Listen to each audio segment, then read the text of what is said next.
Oh yeah! Bruno Fernandes has certainly been a controversial figure since joining Manchester United.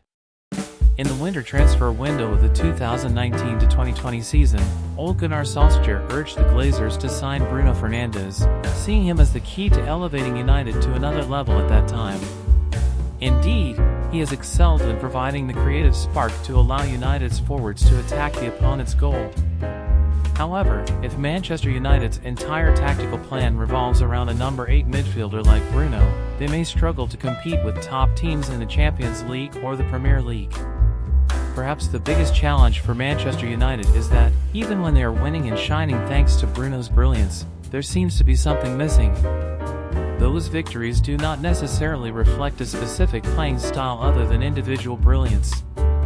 Ole Gunnar Solskjaer brought Bruno in to execute his own tactical plan, while Ralf Rangnick and Ten Hag are both managers who prefer a possession-based style of play. Bruno Fernandes is naturally a free-roaming attacking midfielder, but at times, he disrupts the team's structure.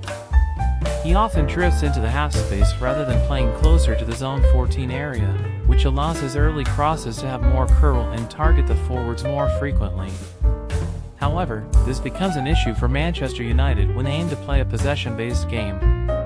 Ten Hag prefers shorter passes over trying to make key passes into the penalty area once they reach the final third of the field. This approach can sometimes lead to success or speed up the opponent's counterpress. Fernandes is known for relinquishing ball control to try to be the hero of the match, often making risky choices with the ball.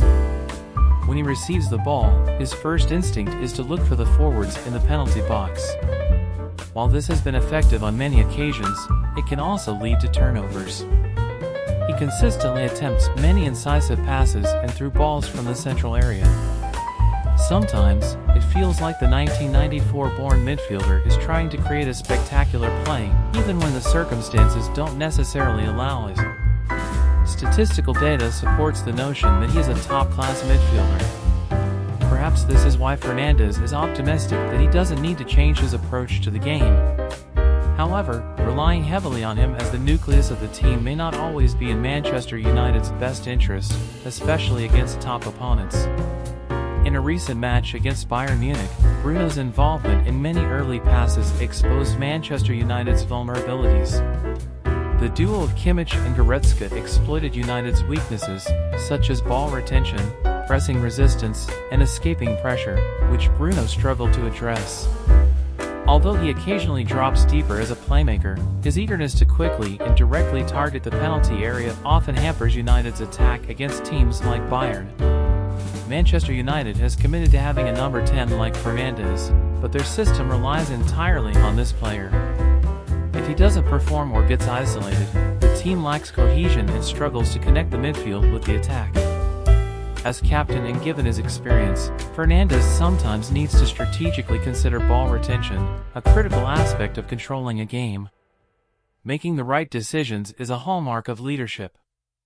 While it's challenging to blame Bruno entirely, it's clear that the team's collective performance, with the exception of a few players, has been lackluster.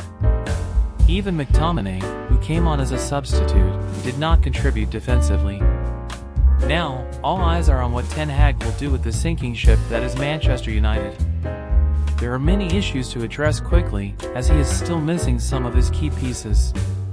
Reversing United's downward trajectory will be a daunting task, and from my perspective, simply addressing surface-level issues will not be enough. It may require a significant overhaul, essentially taking Ten Hag back to square one, as it was a year ago.